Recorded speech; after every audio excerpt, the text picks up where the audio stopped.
Hi all, thanks for hanging in there and thank you for everyone being so interested today. It's been pretty fun to see all the people that are here and as Craig was saying, to see people from that we don't always see. It's cool to see our water people, but also to see folks from just around the community, and also to notice there are not a lot of people who have been checking their phones and have been on Facebook this morning, and so it's pretty cool. It's neat to see that you guys are interested in what's being said, so thank you for that. And Rio, thank you for setting this up, and thank you for having me. I'm excited to share with you about some planning work that's been done in the Rio Grande Basin and also at the state level, and how these plans are leading to meaningful action to improve our water future. So I thought I'd give you a little context of who I am. I'm not just some rando who they asked if I would be willing to read these documents and do a presentation about them. I manage the San Luis Valley Water Conservancy District, which is a sponsor. We were excited to be a part of this event, and what we do, we were formed in 1949 to build a dam at Wagon Wheel Gap, and if anybody has driven to Creed lately, you might know that that dam's not there. So our project never came to fruition, and the district was kind of looking around for what its purpose could be. And then in 1972, when the state engineer issued those rules that Craig discussed about non-exempt and exempt wells, we stepped up to provide the service of providing augmentation for non-exempt wells who would need augmentation. And so how we do that, we have water rights that we purchased both from the valley and then also some Trans Mountain water rights. We changed the beneficial use of those water rights to augmentation, and then with those water rights, we augment domestic, commercial, and municipal wells. One of our most recent decrees also includes agriculture, so that is something we can augment as well.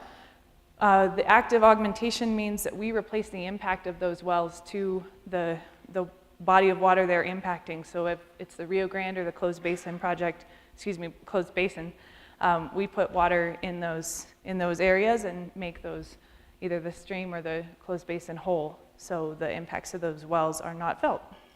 So that's a little info in case you're wondering what we do down on 623 4th Street.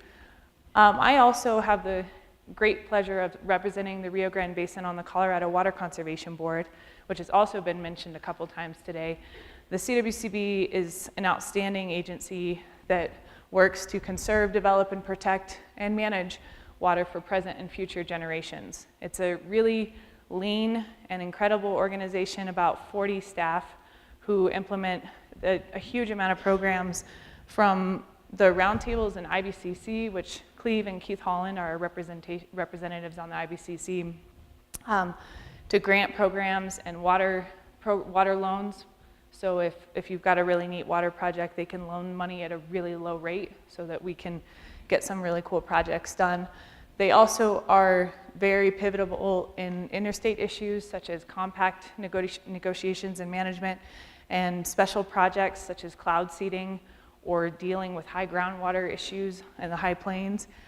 There's a stream and lake protection that deals with in-stream flows, and so that's a pretty neat part of the agency. And then a really incredible small group of individuals work on responses to disasters, so fires and floods and drought and all kinds of other stuff. But at the core, the CWCB is doing planning, so looking at what do we need to do to secure Colorado's water future. And so Becky Mitchell got brought up here earlier, which was really awesome. She's here today, so it's really exciting to have Becky come down and be a part of this event. She is our amazing director. Our liaison for the basin is Megan Holcomb, so she comes to all the roundtable meetings, and all of you are all welcome at all the roundtable meetings. It's a group of people who are talking about these issues and talking about the future of water in the Rio Grande Basin. We meet at our office on the second Tuesday of every month, and we try to mix up the snack game. So if you are hungry at 2 p.m. on the second Tuesday of the month, you can come by our office. So that's a little background on the CWCB, which I hope will help as I move forward into why are we planning? Why are we doing this? And I loved what Amber said earlier, about George Whitten's quote about how we need to be working towards the community that we want, or else we will get what we get. And I would say that with planning, we're looking at what do we have, where do we want to be, and how do we get there. And so that's at both the local level and the statewide level, trying to see, where do we want to be, and what actions do we need to take, and how do we responsibly steward these natural resources for all the people who live here and rely on them. So Colorado's water plan, it's this beautiful, snazzy document that was completed. Travis loves when you wave a water plan around, so this is just for Travis Smith. This was completed in 2015 after probably thousands, maybe tens, even hundreds of thousands of hours of hard work by people all around Colorado, by the CWCB staff, by our friends at other agencies like the CDPHE, and then by all of us, by people who were interested. I think I was reading last night, there were 30,000 comment letters that were received on the preliminary drafts of the plan. And the plans were put together using the input and the influence of basin plans that were created by all of the roundtables for each of the basins in Colorado. So it wasn't done in a vacuum. This wasn't written at 1313 Sherman in Denver. This is the culmination. It's a really fun document that goes through where you can read about the status of forest health in the Rio Grande Basin and the Arkansas Basin and the Yampa Basin, and it's all together in a chapter. And so it's a really neat collection of information as well as an action plan. This document says we have answers. So there's action in here on how we can move forward in a way that is deliberate, and that's what we want. So I'd love to share what's in the Rio Grande Basin plan and what we're doing after we put all that time and a little bit of brain injury into writing that plan. So here's just an outline of the different watersheds of the different basins in Colorado. So each of these areas put together their own plan, and then we all sent them up to the CWCB, who had the incredible task of reading all the plans and trying to find the common information. I bet you can predict that they sent down some guidance on what they wanted to see in the plan, and we said, okay, cool, thanks for the guidance. We're gonna do what we want, which I think then made some headaches for staff, but I think everybody kind of did that around the state, saying, yeah, we're gonna start with that guidance, but we're all unique and we all have our own challenges. And so the Colorado Water Plan really shows how there's these areas of overlap, but then there's also those commonalities. So the Rio Grande Basin Plan, to be honest, it was a really fun thing to be a part of. We looked at, what are the major issues that are facing the basin, and what can we do about it?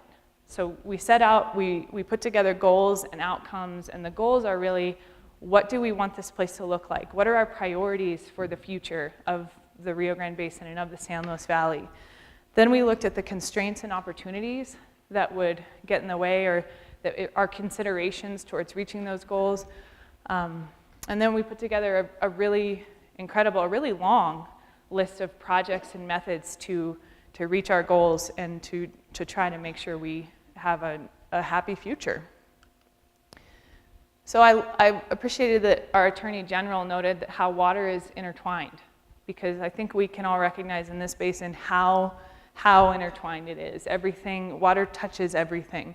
And so we divided our plan into 7 different committees, and each of those committees looked at the issues, the constraints, and the opportunities within their topic, but then we all came together and discussed how all of those areas overlapped and where there could be multi-purpose projects. So I'll just go through them. The things that we identified for agriculture as far as challenges go, obviously the first one is groundwater sustainability.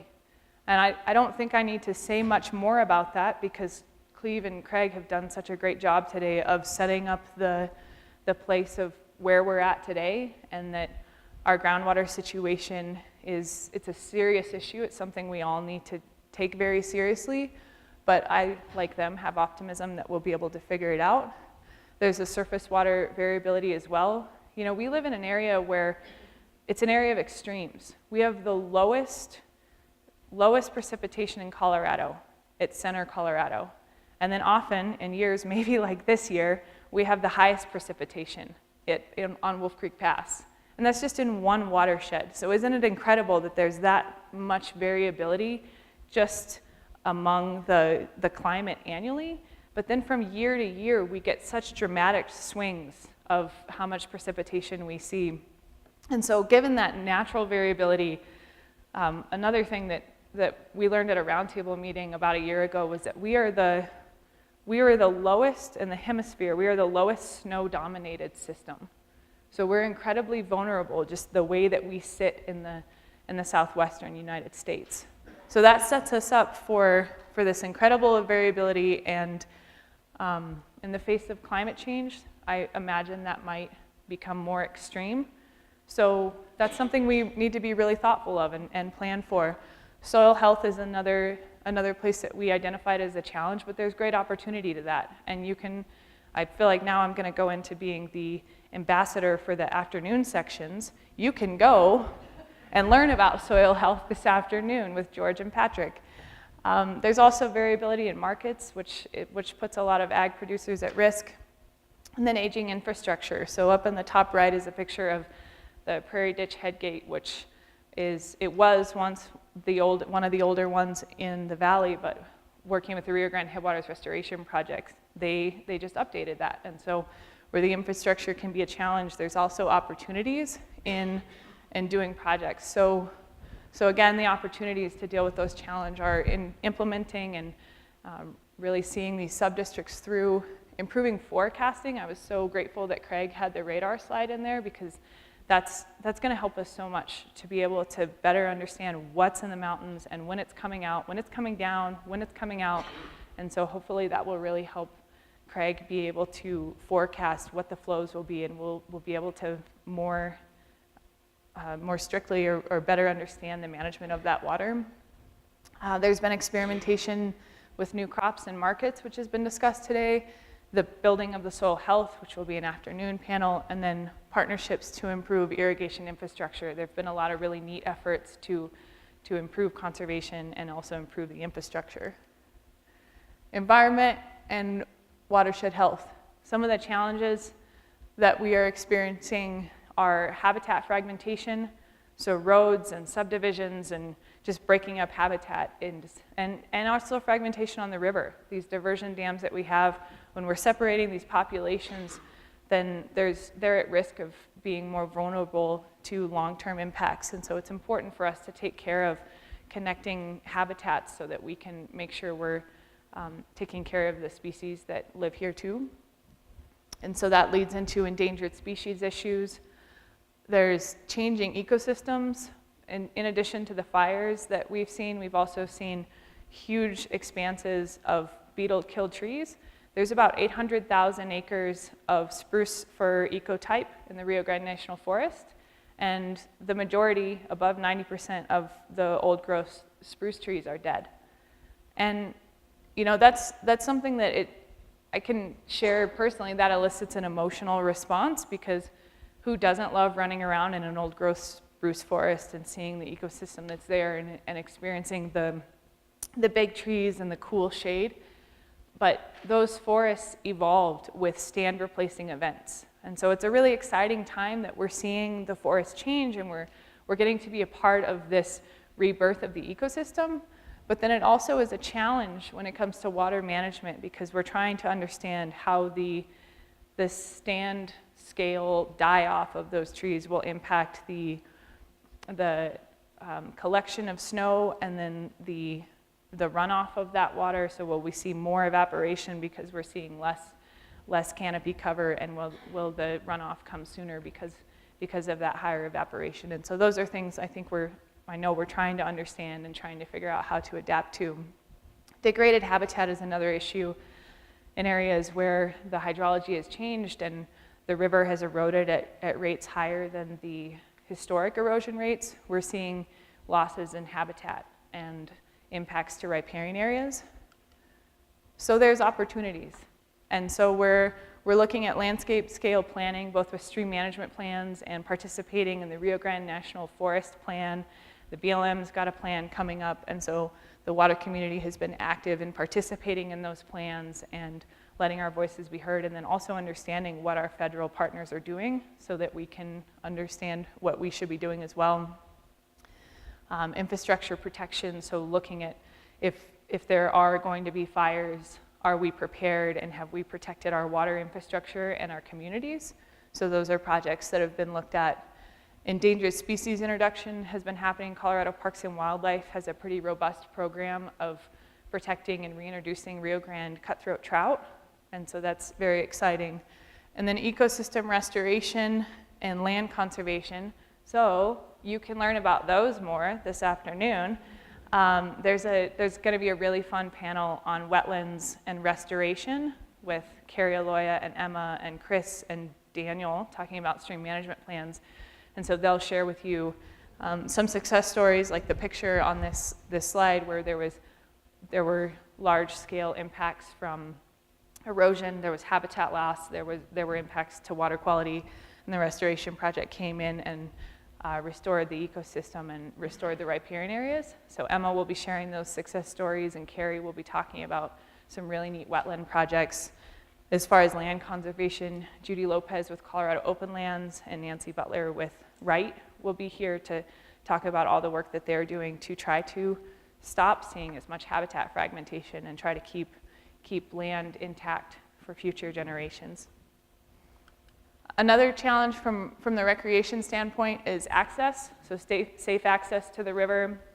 And considering that the majority of the Rio Grande and the San Luis Valley is privately owned, there are a lot of people that love this river and a lot of people that want to recreate on it, but we are trying to make sure that recreation is planned out in a way that is respectful to the landowners and also safe for the boaters. Another issue is variable flows, and so just like the farmers are impacted by that seasonal or even geographical variability within this basin, the boating community is impacted as well.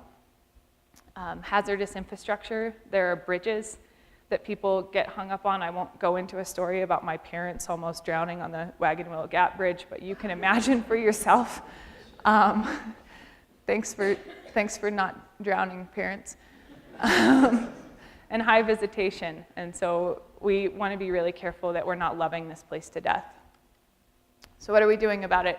This is another panel. You can come and see me and Mick Daniel and Brian with the Adams State Adventure Program. We're going to talk about some of the new recreation areas and recreation access that's been created around the valley. I will also be talking about the FLOW program, which has been a partnership with some of the water districts and reservoir companies and Trout Unlimited, where we are looking at the water that we have and trying to be thoughtful and see if there are ways to retime the releases of that water. If there's flexibility, for example, if I need to put water in the river for augmentation, can I do it in a way that also benefits fish? So that's a pretty exciting program that we'll share about. Emma is doing a really great job of considering community safety aspects when she's working with all those ditch companies to improve the irrigation infrastructure. They're making sure that there are low flow channels and there are energy dissipators, so if somebody goes through a diversion dam on an inner tube, they will get spit out on the other side and not just be stuck in the hydraulics, so that's pretty cool. And then landscape scale planning. So looking at recreation and being very deliberate, saying that, we want people to come here, we want people to enjoy it. I want to enjoy it. I want to go ride my bike and I want to go paddleboarding, but we want to make sure that this recreation is done in a sustainable way that is also respective of our ecosystems and protects them. There are municipal challenges. So a lot of the municipalities are dealing with aging infrastructure. Our municipalities, just like a lot of us at home with our domestic wells, and municipalities rely on groundwater for their systems as well. And so they too have to comply with the well rules. And then there are sometimes issues with water quality for some of our smaller municipalities, and I guess some of our larger ones. And so these are challenges that they're dealing with. So there's opportunity for them. They're working on their augmentation plans and trying to do so in a collaborative manner. They are updating their infrastructure and they're looking at water treatment opportunities or updates.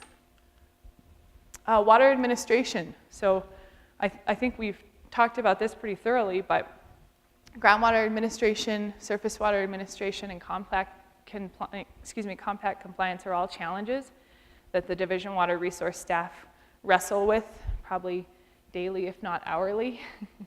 And so we recognize that they're working really hard and that these are issues that are important as we're trying to think of all these creative ideas. We always have to come back to the challenges of administering the water around some of these creative ideas.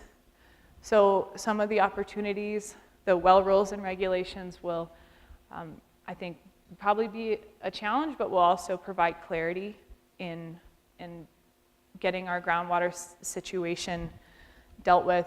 Improved forecasting should really help with the stream flow with the surface water administration and the daily curtailment. And improved measurements. So are there areas where we can improve gauge stations, or can we automate head gates or diversions so that the division has a good idea of how much water is really where it's at and doesn't have to do as much estimating.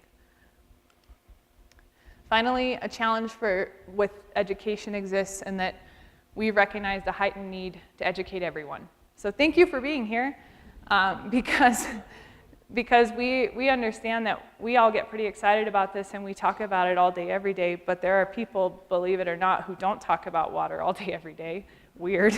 And so we recognize the need to share what we're doing and why we're doing it and why it matters and why people care. And so there's a talk for that this afternoon where you can go listen to all the great stuff that Bethany with RigWiki, and I actually am not sure who all's on that panel, is a big one, but it's going to be awesome. They're going to talk about all the education work that's ongoing in the basin that includes a lot of really neat hands-on learning, field days and field camps. There's publications that go out and radio spots that Bethany does monthly. We're working on a new website for our roundtable, and then we're talking about making sure our websites all point to that website so that we have some really good information out there. And then seminars and courses, things like this, and we put on a water leadership course with the other districts every year. And so there's a lot of really exciting opportunities in education. The common themes are really that it's important for us all to work together. These projects are being created with robust partnerships. They have multiple benefits, and for us to continue to be successful, they will require the continued partnership of our agency friends. You know, we're really close to, and we rely heavily on the state and federal partners in this basin, and I hope that only gets stronger. So Colorado's water plan, I'm going to wave it around one more time just to make Travis smile. Mission accomplished, great. So Colorado's water plan took all that great info. So every basin in the state did what we did, and they took it all and they put it in this beautiful document, and then we got signed copies, and it was great. And it focuses on that Colorado as a whole has similar goals to the Rio Grande Basin. Colorado wants healthy watersheds, robust recreation, sustainable cities, and productive agriculture. So how do we balance those things? There's a really neat chapter called the Critical Action Plan that goes into all of these different categories. And I'm not going to go into it because I don't want to spoil the fun for you to Google Colorado Water Plan later and spend a lot of time on the website. But the moral of the story is that there are going to be opportunities throughout all these different disciplines to improve water conservation, infrastructure updates, recreation and environment. It's going to have to be all of this stuff, a little bit of everything, or probably a lot of everything. It's not just one thing. It's not one new giant reservoir or one giant agriculture ATM project. It's all these efforts around the state and all these people working really hard that is going to be the cumulative thing that brings us forward and gets us to where we're left with the Colorado that we want. So CWCB didn't just make the plan and say, cool guys, go do projects. They're putting their money where their mouth is. So there are water plan grants. There's already a lot of grants out there, but there are also water plan grants, and you can check out that website too. It's very lovely.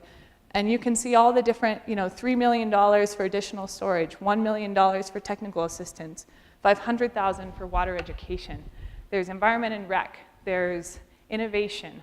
All these different programs recognizing that if we invest in all these different water disciplines, then we're going to have this really great outcome. So a plan is useful when you use it and when you update it. And so we do not want Colorado's water plan to become stale and stagnant and something where you're like, yeah, that was neat 10 years ago. It's kind of crazy that it's already been 4 years since this plan was done. And so SWASI is a fun acronym, the statewide, or the State Water Supply Initiative. See, some of us that say it all the time sometimes forget what it means. SWASI is the technical data that drives these plans. And so it is the very nerdy, it's the nerdiest of nerds getting together and looking at climate change and agriculture needs and environment needs and really analyzing what's the supply and the demand gap. And then that data will then be put into the next round of basin plan updates, which will then feed the next round of Colorado's water plan update. So the SWASI update is underway now, and the basin plan updates will kick off later this year. So hopefully you'll hear about it. You can be a part of it if you want to. We welcome people at the table, and it will hopefully lead to some more really great ideas and really great projects. So that's what I have. I hope that's helpful, and if you have any questions about this stuff, please feel free to get in touch, and I'd love to nerd out with you and talk to you about these plans. So thank you.